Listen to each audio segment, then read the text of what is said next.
Welcome to Sewing Chatter. I'm Kristen. Today I want to show you my primary and favorite cutting tools. As somebody who sews, I have amassed quite a collection, whether they're hand-me-downs from grandma or just ones that you pick up thinking, we should try this. But so far, these ones right here have become my primary set. These are the ones I use all the time. So first, you're going to notice that I'm fairly brand loyal. I've got a ton of Olfas and Gingers. I've got one stray Fiskars, but that's a related brand. But my primary are Gingers and Olfas. What I've found is that they tend to get really good reviews, and I find with them I tend to get very consistent results. That's not to say that they are the absolute best. I'm sure there are other ones that are just as good, but these ones have consistently been really good for me, so I tend to stick with the brands that do well for me. So first, we are going to start off with my Ginger 8-inch serrated shears. Now, they've got a slightly different sound to them because they are serrated. They're not a regular knife blade, but I find that they are excellent for cutting through thicker material, or if I wanted to cut, say, a tablecloth, something, or cut a sample of a piece of fabric, I use these because they cut through pretty much anything. I've been very happy with these. Now, I don't use them all the time because this is not my primary. At the end, you'll see which one I love the best. As you can see, I've got a piece of denim here, and with these scissors, I find that it just cuts through so nicely. Like, it doesn't matter how thick it is, it just keeps on going. That was the weirdest way to hold the scissors.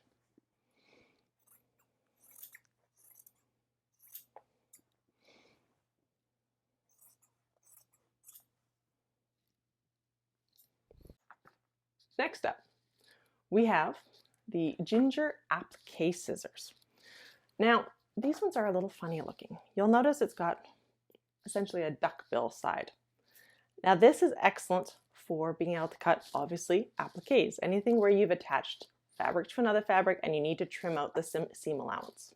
I find that with this edge, it keeps the extra fabric from bunching up into it and getting caught, because the worst is when you've cut a hole into your fabric after you've sewn everything together, trimmed it, and then you go, oh shoot, I cut into the other side.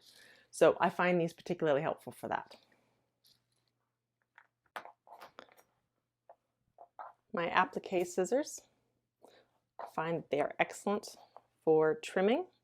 So when I trim along here, I feel confident that I'm not going to get the pink fabric underneath it, because it just pushes it out of the way. Just like that. Next up, I have my Ginger Snips. These are thread clippers. Now, I have probably at least 3 sets of these. Now, admittedly, it probably doesn't matter which brand you use, but I love having thread snips because they are great to just clean up all your threads right at your machine. At some point, I'm hoping to Velcro a set to my machine so that they're always there. Because I do find that they tend to wander off because I use them for anything that involving hand sewing or embroidery. They're very useful for lots of small projects. Thread snips, nice and easy. Over. Cleans those up nice and quick. Next up is my Olfa 18mm rotary cutter. Now, it's quite a small little blade. It's not very big, which makes it perfect for when you are cutting detailed pieces, say around a small curve on a kid's shirt. You'd want to get that just nice and tight, or when it's not a perfectly straight line that kind of weaves back and forth and you want accuracy. I find that this one works really well. It's not great if you want to do a long, large stretch. That's just too much for this one. Next up, this one is a circle cutter. Now, if you can see my mat, I used it so often that I put a permanent mark in my rotary cutting mat because it is very handy for small, weird projects such as cutting rounds for my face wipes. Or in this case, I made a ton of swaddle blankets when my kids were small. And so I wanted nice, consistent, curved, rounded corners because I didn't want to, have sharp edges. Gotta have curved corners. So I found that came in very handy for that. As well, this one's a little tricky to use. I do find sometimes you have to just get just the right angle to get it to work right.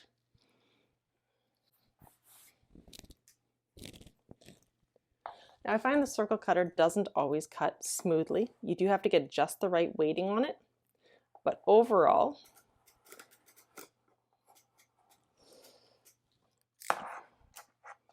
it cuts a decent circle. So, not perfect, but I at least get the basics of it, and then I can just finish it off, sometimes with my 18mm rotary cutter, but I've already got a line cut into it, so it's nice and easy. So the circle cutter is not perfect, but it at least gets me a decent edge to start with because I'm not perfect at doing circles. Next up, now these do not get a ton of use, simply because I do own a serger, but these are my Olfa pinking blade and my Fiskars pinking shears. Now I do find that, say if I've forgotten to serge an edge, or if it's a really finicky corner, then I find I use these because I can just do it after the fact.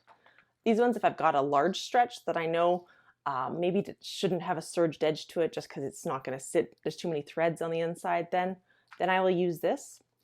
I use these guys just in case my serger is not the right tool for the job. That doesn't happen very often, but they are very handy to have around just in case.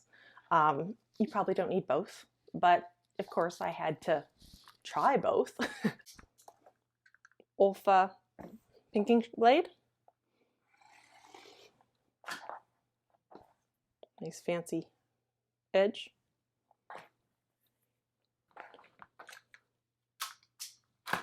Or the Fiskars pinking shears.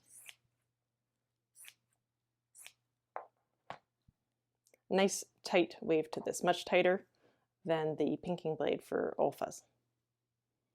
Now on to my most beloved cutter.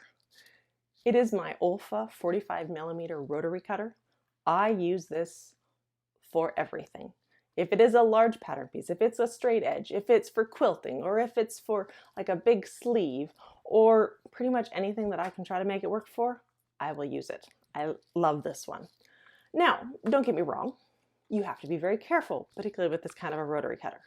I have sliced off the tops of my nail.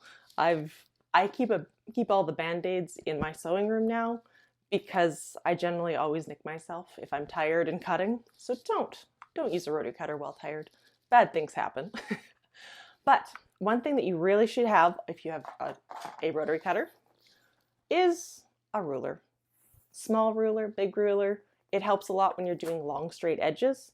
And of course you need a mat. Now there are much smaller mats. There's even bigger mats.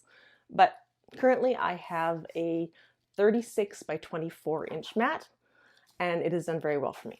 At some point it does need to be replaced. It's 20 years old and I didn't always take great care of it. So I've got nicks in it and I accidentally steamed it, so it now has bubbles. It desperately needs to be replaced.